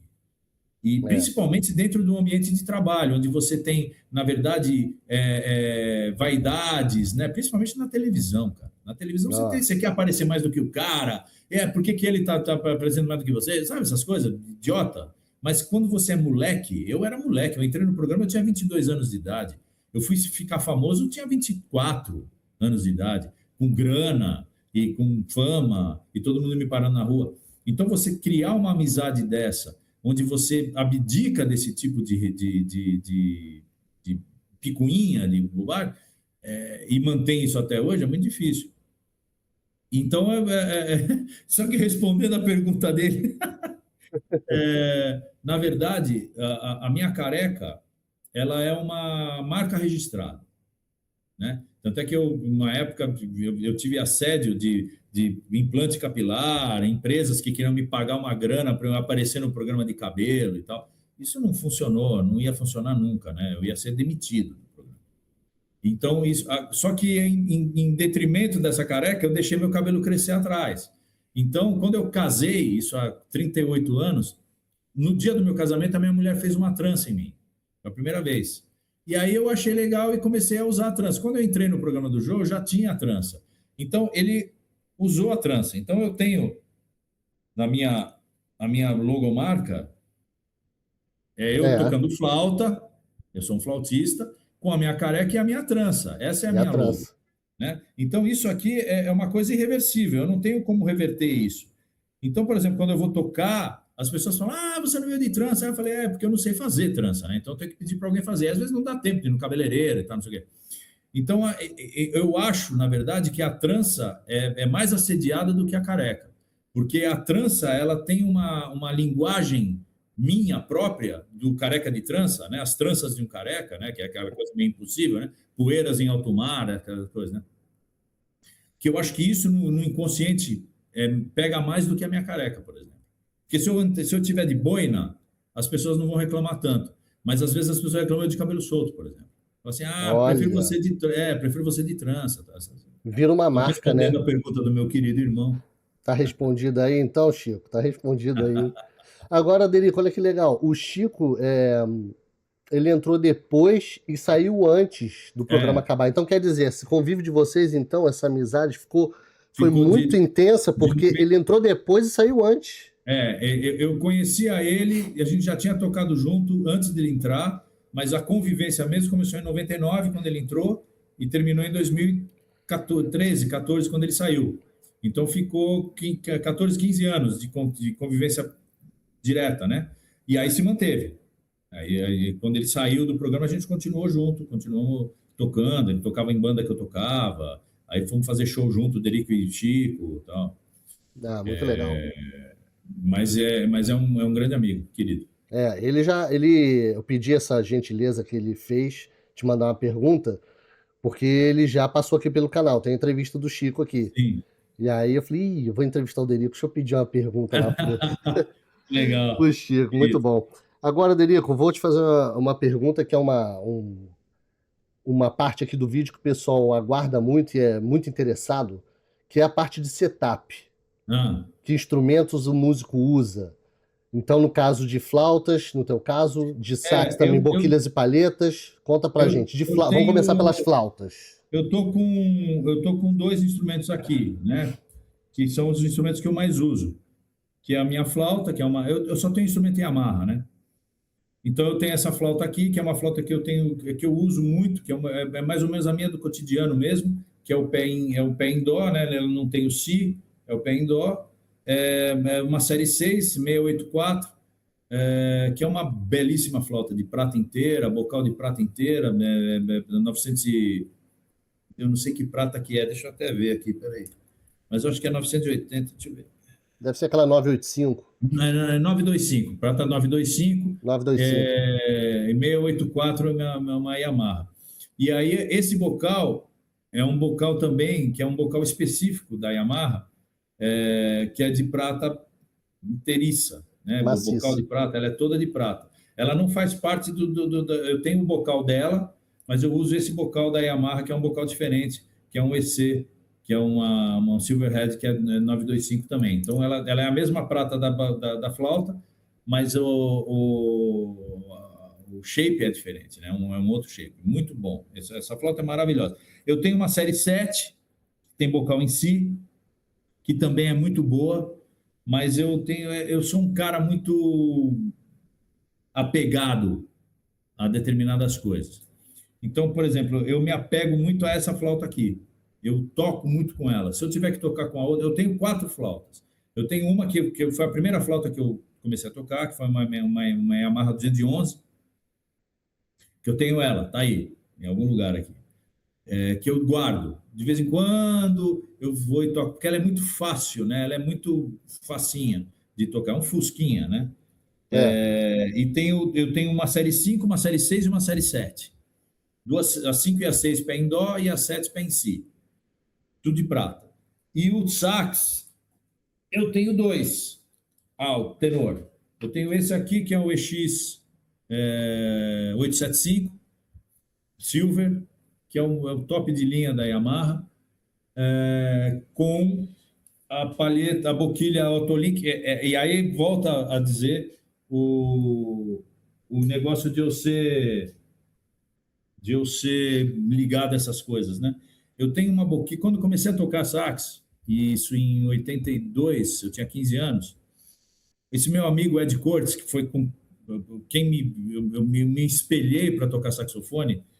Quem é o cara que você se inspira? Ed Cortes, Edmundo Guimarães Cortes, saxofonista. Ele pegou a boquilha dele, uma Autolink 7 estrela Supertone, 1982. Falou: Dericão, eu tinha um Veril Master, boquilha de massa. Estava começando a tocar. Dericão, toma essa boquilha para você. E me deu... Peraí. Essa boquilha aqui. Tem 44 anos essa boquilha. Que está comigo. Que com ele devia estar mais alguns anos aí, ou meses, sei lá. Ele me deu essa boquilha. Eu comecei a tocar com essa boquilha e nunca mais parei. E ele tinha um setup que depois ele mudou. Ele comprou uma boquilha Ponzol depois, aí ele foi tocar com plastic cover, aí foi fazer umas outras experiências, né, Van Doren e tal. Mas quando ele me deu essa boquilha, com uma palheta Rico Royal 2,5. Eu peguei, botei no meu Veril, toquei e falei, pô, e veio aquele som. Eu falei, nossa, cara. Ele falou, fica para você. Eu falei, a mente explodiu. E aí eu comecei a tocar com uma Autolink 7 estrela Supertone com palheta 2,5, Rico Royal. Nunca mais parei. Então, o meu setup é muito simples. Tão simples que eu comprei outra boquilha dessa, igual, para deixar de stand-by, que está no meu case. Então, o meu setup é esse. Eu tenho o tenor Yamaha, eu tenho um outro tenor que é o 62, que eu tenho ele há 30 anos, 29, né? Porque eu peguei ele em 97. E nunca mais parei de tocar nele também, que é um dourado, 62. Então, eu prefiro, inclusive, tocar no meu 62, que ele tem um som, para mim, mais confortável, sei lá, é coisa pessoal. Então, é um Yamaha tenor, tanto 62 quanto o EX, boquilha Autolink 7 estrela Supertone com palheta Rico Royal 2,5. É isso que eu tenho. Então, assim, você está fazendo sempre de tenor, não está fazendo de alto? Não, muito pouco. Alto eu uso mais quando eu vou fazer orquestra, que aí tem um repertório de alto, soprano, algumas coisas. Barítono eu comecei a tocar, parei. Não é a minha linguagem. Tua praia. Não. E o alto e o soprano, Yamaha? Yamaha também, os dois EX. E a boquilha deles, você sabe? Autolink também. As duas Autolink. A do alto é uma Autolink 6 com palheta Rico Royal 2,5. E o soprano é uma Autolink de massa com palheta 2,5 também. As três palhetas são 2,5. Sabe por que eu uso 2,5, independente do instrumento? Porque essa palheta me deu o conforto de pressão de embocadura. Entendi. Ela vibra sem eu precisar, é só com o impacto do diafragma. E como você toca por muito tempo, né? Não pega, não quebra, não rasga, não abre, não cansa. É uma delícia, cara. É uma Eu delícia. já, E eu fui já teve. adequando a abertura da boquilha conforme o instrumento, né? Porque eu não toco pesado, eu não toco. Eu sou meio comedidão, assim. Então, tanto para o alto quanto para o soprano um pouco mais. O soprano eu sofro um pouco mais, porque é muito agudinho, eu fico tentando contrabalançar a afinação, porque é um instrumento muito ingrato, na verdade, né? O soprano é um instrumento ingrato, cara. Então eu sofro um pouco mais. Quando eu toco soprano, eu percebo a minha embocadura fica um pouquinho mais judiada. Mas no alto e no tenor, não. O alto e tenor é mais Então, tranquilo. quando eu entrevistei o Carlos Malta, ele falou o seguinte: ele falou que o soprano é um cavalo indomável. Você concorda? Então, é isso mesmo. Eu concordo plenamente com ele. Eu só não sei se seria um cavalo, mas é indomável. É uma coisa que Mais chatinho. você é muito difícil você agradar a si mesmo, né? Porque você começa a tocar e fala assim, puta, agora eu não vou conseguir controlar. Ele vai subir e sobe mesmo, cara. Você percebe que você ultrapassa o limite um pouquinho, sabe? Aí você tem que voltar e aí aí você começa a descontrolar a relação de emissão de ar com embocadura, com pressão, para tentar conter, sabe? E aí você abre um pouco para tentar equilibrar, aí quando você vai tocar ele fica um pouco mais, sabe? Aí você tem que... Ele é danado, cara, ele é Né? foda. Ingrato, danado. Ingrato, exatamente. Ingrato, né? Isso vê que é uma Exatamente. coisa também de linguagem. Por exemplo, quando eu entrevistei o Nivaldo Ornelas, ele é tenor e soprano, né? Sim, Ele é de uma ele não ponta na tem alma, outra. né? Não. Aí tu É. vê, o cara já fica confortável de tenor e Então, de. aí você pega, por exemplo, um Sion, por exemplo, Roberto Sion, um Teco Cardoso, eles são alto, né? Muito alto, né? Toca uma linguagem de alto mesmo, é tipo David Sanborn, né? Alto. Aí você dá um tenor para ele, cara, é como se ele estivesse tocando um instrumento completamente diferente, é um negócio completamente. Não tem. A linguagem não tem, ele não tem essa linguagem. Então, apesar de ser o mesmo instrumento, você vai lá e toca e consegue, você percebe que é como se ele estivesse falando javanês, entendeu? É isso aí, é engraçado. Eu já percebi isso. Tem saxofonistas que, por exemplo, eles são autistas, né? Eles são de alto. E Sim, aí, às vezes, ele pega o tenor, ele tá tocando alto no tenor. exatamente. É o que eu faço, por isso que eu toco pouco. Porque eu pego o alto, por exemplo, eu estou tocando o tenor no alto. E não é, a linguagem não é essa. A Então fica linguagem é uma coisa outra. meio mentirosa, assim, sabe? E eu não gosto disso, cara. Então eu fico meio quieto. Quando é uma coisa muito específica, aí tudo bem, vou lá, faço de alto, tenho um alto bom, som bom, tal, tudo certo. Mas a linguagem não é. Então eu fico meio cabreirão, assim, eu não tenho por exemplo, você pegar uma linguagem de um Kenny Deep, todo mundo fala mal do Kenny Deep, porque o Kenny Deep ele é um puta de um saxofonista maravilhoso, espetacular. Sim, E ele tem uma linguagem de soprano difícil, cara, de você adquirir, porque é uma coisa muito precisa, cara. É preciso. Ele é. toca soprano precisamente, cara. E isso é dificílimo, né? Olha, eu vi o Kennedy aqui em Toronto, eu vi o Kennedy ao vivo. Rapaz, chegou uma hora do show que ele ficou fazendo. É, Rapaz, não sei se foi delírio meu ou se o cara tava tão genial que. Delico, eu tive a impressão de que ele tava fazendo duas melodias ao mesmo tempo. é bem Porque possível. ele ficou naquilo O minutos. looping, E aí, né? sabe quando o ouvido vai abrindo? É. Aí meu ouvido foi abrindo. Falei, rapaz, o cara tá fazendo Sim. duas melodias ao mesmo tempo. Você vai ouvindo harmônico, você vai ouvindo outras coisas, né, cara? Eu falei, rapaz, assim, tu vê ao vivo também, o cara, o pessoal fala, mas, gente, o cara conseguiu uma Top. coisa, Derico, você que é um advogado da música instrumental, gente, popularizar a música instrumental, vender milhões de Cara, discos de música instrumental, sabe aonde, Antônio? Em bar de caminhoneiro, de beira de estrada. Não é nas lojas não é em jazz club, do não, né? shopping. Não, é em boteco de beira de estrada, onde tem aqueles giratórios lá que tem Sula Miranda, Zezé de Camargo e Luciano, Daniel e Kennedy. É um Pô, mérito, pô, né? quem Fala não sério. quer? Aliás, Entendeu? ele tem um show antigo, década de 80, no Yacht Club. Tem. Pô, aquele show é uma pedrada, né? Espetacular. É um E ele baixista, é tem, um sueco no baixo, né? ele tem bom gosto, tem talento, tem sonoridade, tem carisma, é bonito, toca bem. Pô, Ó, e sabe, eu fiz uma entrevista também, tá aqui no canal também, gente, com o Idris. Sim. E o Idris contou, porque o Idris é muito amigo do Batista Herban. Ah, E ele falou que o Kennedy mandou e-mail pro Batista Herban, falou, olha, quero ver você. Aí o Batista Herban meio que achou, esse é e-mail fake, né? ah. Kennedy? Tá bom. Tá, não, olha, tá bom. Estarei no dia tal, tocando não sei aonde. Rapaz, era o Kennedy O cara mesmo. Ele foi. foi, chegou no final do show, ele falou, olha, gostei muito, tarará, o Kennedy falando com o Herban. Falou, olha, você... Eu gostaria de fazer algumas aulas com você, de algumas coisas que eu gostaria de aprender. Você tá ok com isso? Você se importa? Pô, a humildade do cara.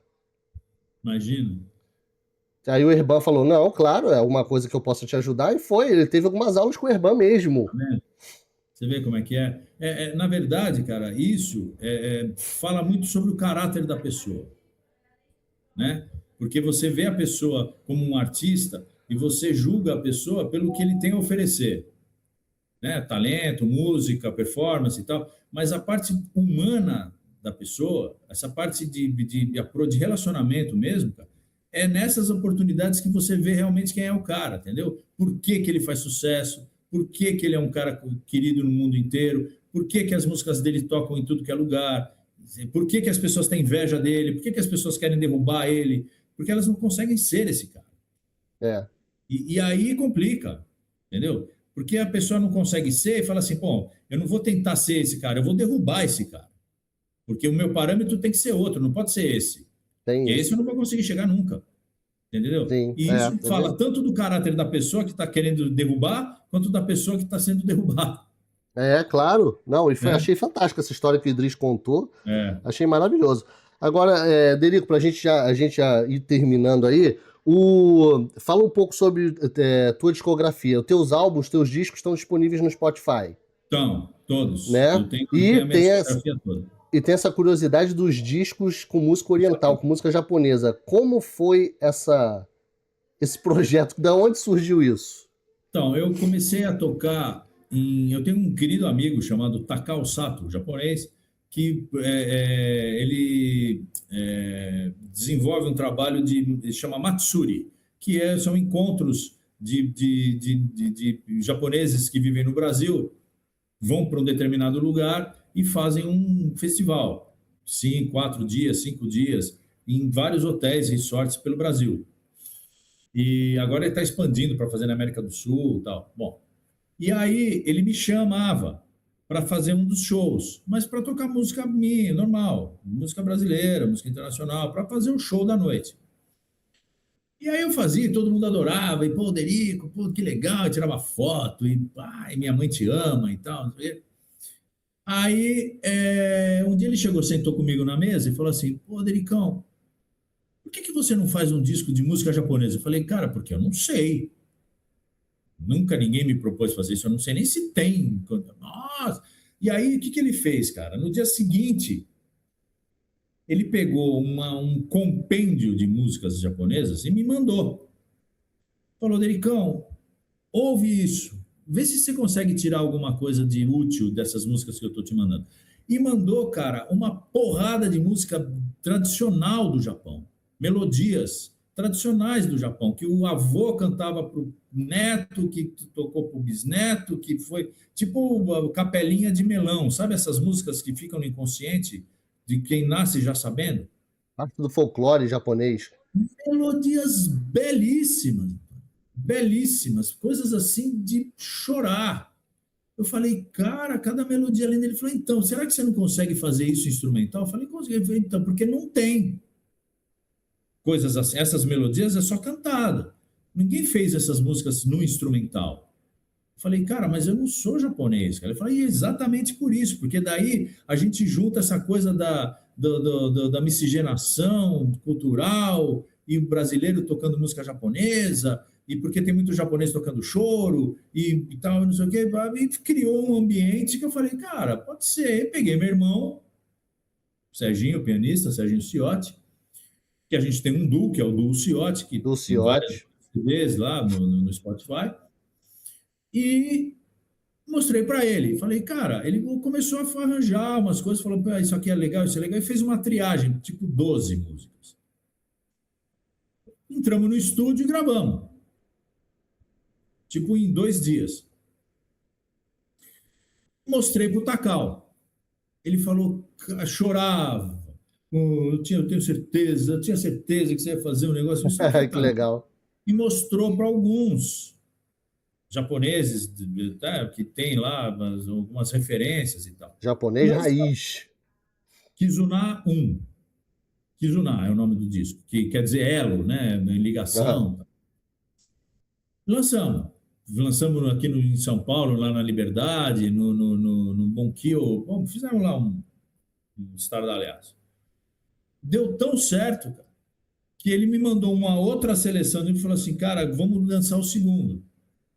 E aí eu pedi, aí teve lançamento do segundo com participações, aí teve Carinhito, Edgar Ishida, bom, teve uma galera que canta música japonesa. Eu cantei música japonesa também, fiz uma versão de My Way em japonês e tal.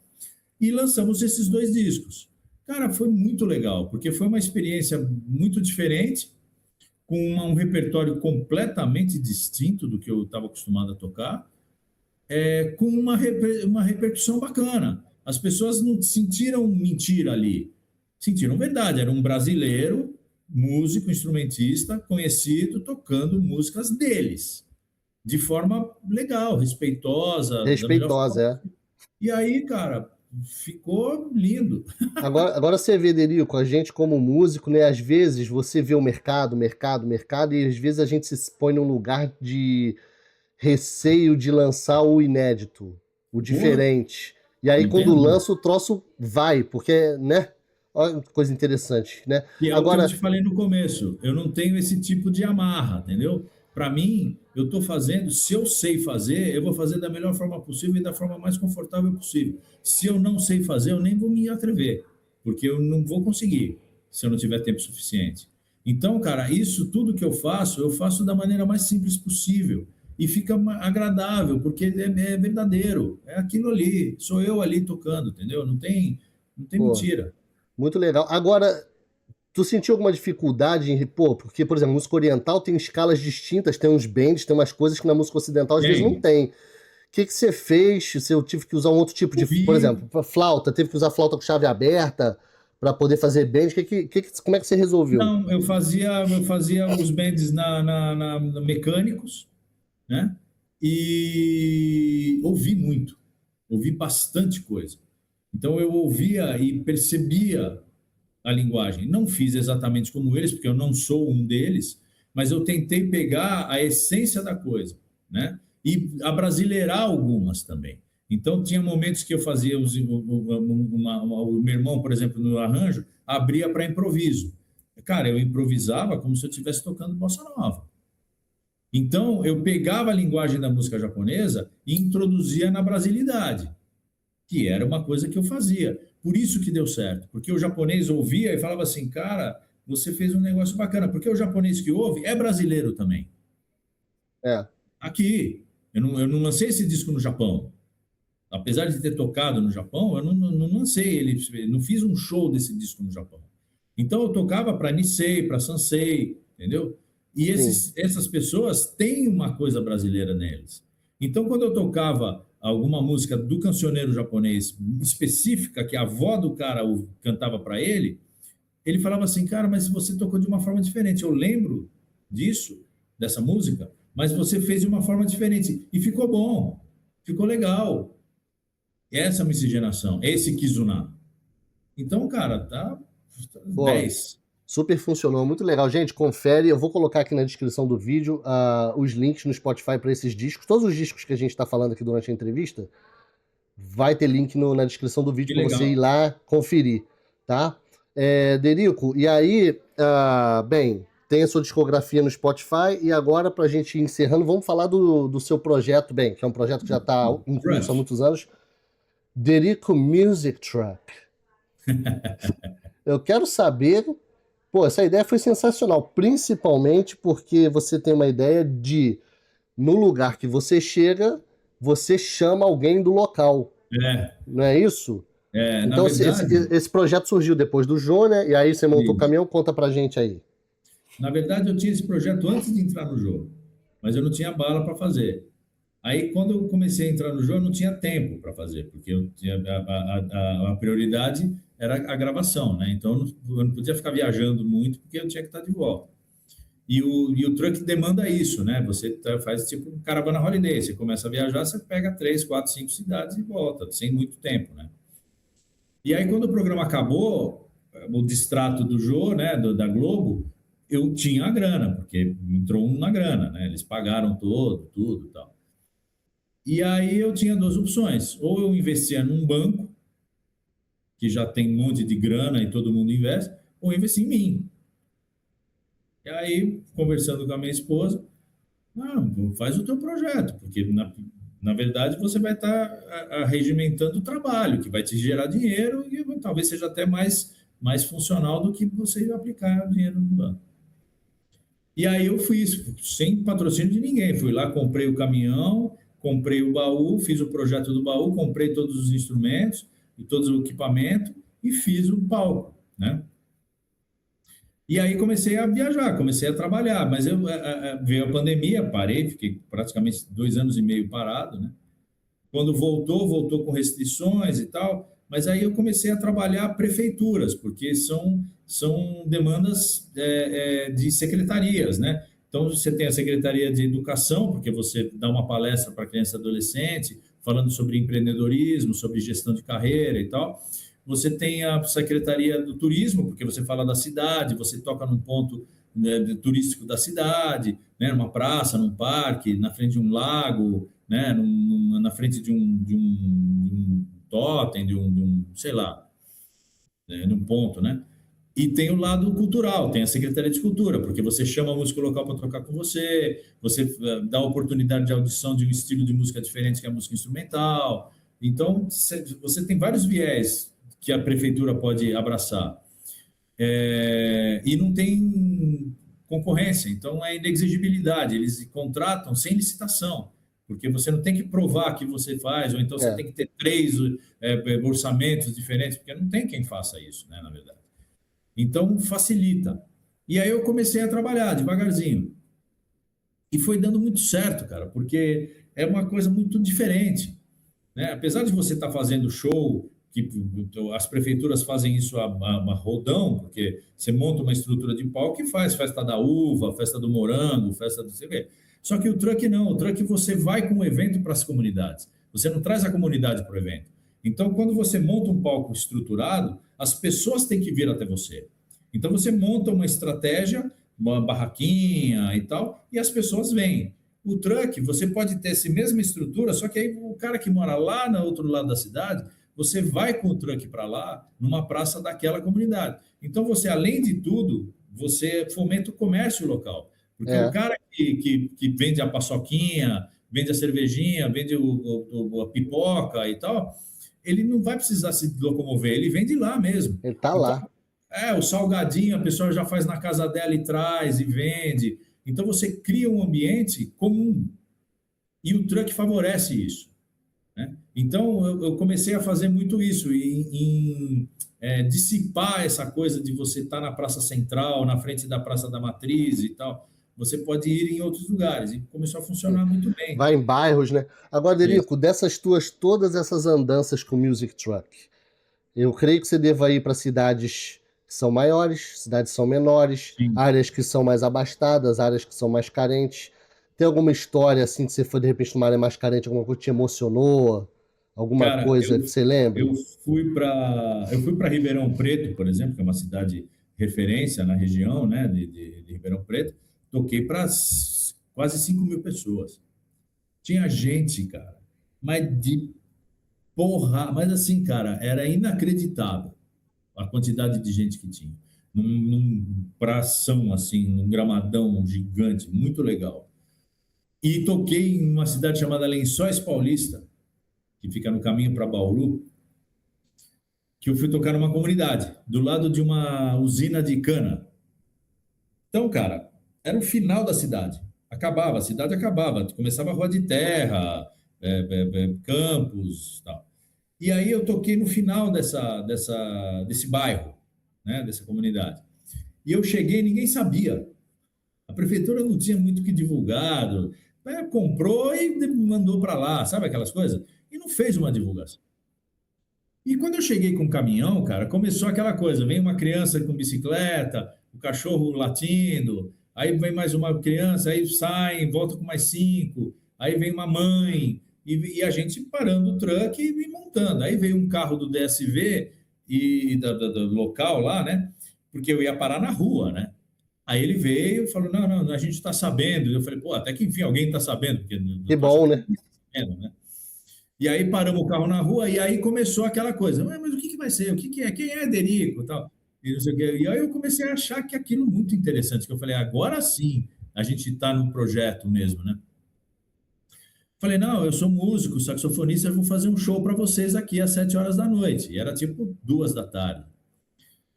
Aí, que legal, tal. Aí começou: tio, você toca mesmo? Mas de onde você é? Eu falei: sou da televisão. Eu falei: você é da televisão? Então vou falar com a minha mãe. Aí voltava, aí a mãe vinha. Aí falava: não, eu conheço ele, você toca no Jô, né? Eu falei: toco. Ele falou: porque é mãe. Aí começa aqueles papos. E aí, cara, deu tipo, montamos, passamos o som e ficamos esperando. Aí vinha uma pessoa e falou: você quer uma água? Uma mulher da casa, moradora.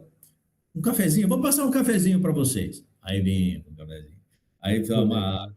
Aí o cara do boteco já armou, falou: o que vai ter hoje? Eu falei: não, então eu vou fazer um show. Pô, mas ninguém avisou. Eu falei: não. Então eu vou abastecer. Aí saía, ia no supermercado, comprava tipo caixas de cerveja e trazia. E a mulher começando a fazer lá os coxinhas, as empadinhas e tal. E aí começou a criar um ambiente, cara. Não tinha ninguém, Antônio. Ninguém. Ninguém sabia que ia acontecer. Quando deu 5 horas, 5h30, começou. Já tinham ido tomar banho, tinham voltado já bonitinho, de roupinha, as crianças, os idosos, com cadeira de montar, com um coolerzinho, com um negocinho. Cara, quando eu fui ver, não tava. Tinha 200 pessoas, vai, 150, Pô, 200 pessoas, bastante. sentadas com cachorro, os bebum que gritava e tal, mas assim, uma paz, bicho, que as pessoas viram aquilo. Aí a mulher que veio servir café depois para nós, chegou e falou assim: até que enfim alguém lembrou de nós aqui. Então, cara, você vê a discrepância que é o que você tem a oferecer, o que o público espera e o que a prefeitura faz, na verdade, né? O que o poder público faz. Então, quando você junta essas três coisas, mesmo que tenha a displicência, digamos assim, do poder público, o fato de você entregar alguma coisa para uma plateia que absorve aquilo, qualquer coisa que você entregar para ela vai ser legal, porque eles não têm nada. E aí você entrega uma coisa de qualidade, porque, modéstia à parte, o show é legal, o som é bom, é inusitado, porque o truck é simpático, é uma coisa que não tem. Um fim de tarde, um evento completamente diferente, que tira as pessoas de casa, acaba a novela, acaba jornal, acaba tudo, as pessoas vão lá curtir. E aí depois fomenta o comércio local, porque acaba, ninguém pega a cadeira e vai embora. Não, fica lá, as crianças estão brincando, jogando bola, o cara que está vendendo cerveja vai lá e continua vendendo. Entendeu? Então fica um ambiente que as pessoas não esperam. Nossa, que legal, hein? Muito legal, cara. Foram duas nuances do mesmo projeto: o sucesso total com X mil pessoas e o sucesso absoluto para pouca gente que não fazia ideia do que era, sabe? E pessoa que às vezes é carente, né? Assim, Às carente vezes, musicalmente, não, completamente. musicalmente, né? Ah, Assim, sim, não tem, não sabe. É a gente tocando Elton John, as pessoas não fazem nem ideia do que é. Mas a música é bonita, a melodia é legal, elas ficam felizes. Aí depois você toca um choro, ela fala: Pixinguinha, que legal, porque meu pai tocava clarinete e tal. Então vira um ambiente que parece que você está na sala da tua casa. e Derico, às vezes uma criança daquela lá, que tá naquela cidade lá longe, não sei o quê, daqui a alguns anos ela vai te É, encontrar e falar: Derico, hoje eu sou saxofonista, porque lá em 1900 você bolinho, foi na minha casa tocar. você nunca sabe o É isso impacto. mesmo. Aconteceu uma Exatamente. coisa muito doida. eu sou formado em História da Arte. Aí eu dei aula de História da Arte muitos anos. Beleza, vim pro Canadá, isso no Brasil, né? Vim pro Canadá, tá. Aqui eu não dou aula de História da Arte. Bem, aí, passa-se anos, 7, 8 anos, eu voltei para minha cidade, né? Aí no Brasil, aí voltei para resolver umas coisas lá. E aí uma moça falou assim, tinha levado meus pais para fazer um exame. Oi, você é professor Antônio? Eu falei, eu fui. Então, você deu aula para minha filha, fulana de tal, numa escola tal. Aí eu falei, lembro dela. Então, hoje ela é professora de História da Arte por sua causa. Olha que legal. Ela disse que gostou e falou, eu vou seguir esse caminho. Eu nem imaginava, aquilo bateu igual a Imagina. pedra na minha cara. Eu falei, gente, que É loucura. isso mesmo. É o que eu falei para você do furacão. Quando você está lá dentro, você não tem noção, cara. A hora que você sai, você começa a ter esses feedbacks. É Que muito louco loucura, isso. né, Derico? Cara, então o teu É, projeto Vida Longa aí, o Music Truck. Agora, tem uma coisa. é. Tem que vir aqui, o Music Truck tem que vir em Toronto. Nossa Senhora! A gente vai fazer o possível. Faz um Derico Airplane Direito Music Air Truck. Air Truck. Não quero saber, bicho. Você tem que vir aqui em Toronto. Então, Derico, bem, gostaria de te agradecer e para a gente finalizar o seguinte. Bem, o canal ele é apoiado pela. Um dos apoiadores é o Soberano Jazz Club, que é Ah, uma casa de música em Itaipava, na Itaipava, região pô, eu tenho serrana do vontade de Rio. tocar lá, cara. Já Tenho muita tocou vontade. lá? Nunca. Atenção, Sérgio Saraceni, que é o proprietário. É, Sérgio Saraceni, chame Derico. eu tenho muita vontade de tocar lá, né? Ainda não consegui. O Soberano apoia o canal, gentilmente. Que Sérgio bom. é sensacional. E Pô, a casa quem lá. sabe você consegue fazer com que eu toque lá, hein? Ó, então vamos agitar, Sérgio. Ó, chama o Derico aí, vamos lá. E Derico, pra gente finalizar, qual é a dica que você daria para quem tá querendo iniciar na música? Vamos falar de flauta e o sax, que é o sopro, é o assunto. Sim. Que dica que você deixaria pro pessoal? Olha, eu acho o seguinte,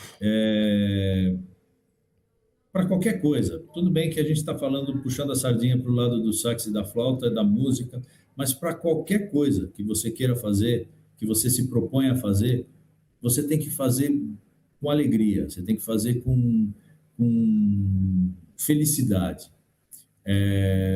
E como é que você adquire isso? Tendo certeza.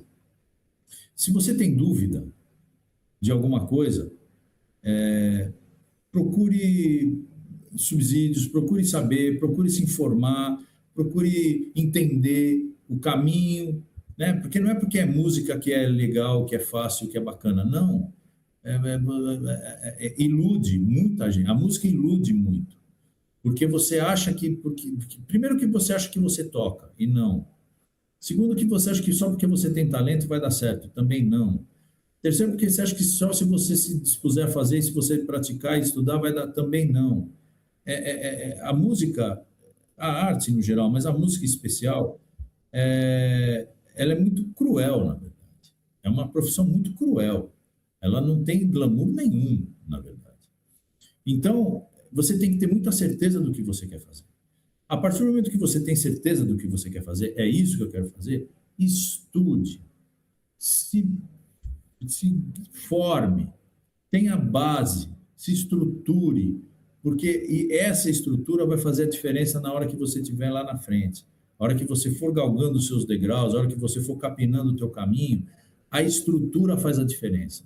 O tipo de ferramenta que você vai usar para capinar esse caminho, para você pavimentar, para você subir o degrau, para você chegar onde você quer, esse nível de ferramenta vem da base, vem da estrutura, né? Então, falo de conhecimento, falo de percepção, falo de você ouvir muito, não só falar, ouvir, cara, porque tocar parece que é a coisa mais difícil do mundo, mas não é. Mais difícil do que tocar é ouvir. Você saber ouvir, você se inserir num contexto, porque música, você tocar música sozinho é muito triste. Então você tem que ter around, você tem que entender a música como uma coisa coletiva. E para isso você tem que ouvir muito, mais do que tocar. E estudar, cara. Estudar. Eu bato nessa tecla sempre, porque nada vem de graça, nada vem sozinho, nada cai do céu. E aí sim, aí pô, depois que você tem depois que você fez tudo, aí você vai poder usufruir do seu talento, você vai poder usufruir da sua musicalidade, da sua percepção, das suas ideias, mas você tem uma base, você tem uma estrutura que vai sustentar você para o resto da vida. O artista no palco é a ponta do iceberg, né, Derico? É o fim, é o fim. A estrutura toda está submersa, ela tá, você não vê, Anos você de estudo, de tem, cara. dedicação. Você pega um show do Milton Nascimento, ele cantando Maria Maria, Travessia, você não sabe a base de vida, de música que ele tem. Você só está vendo ele sentado cantando. Isso é o fim. O meio e o começo, cara, é tudo para ele chegar É, nesse fim.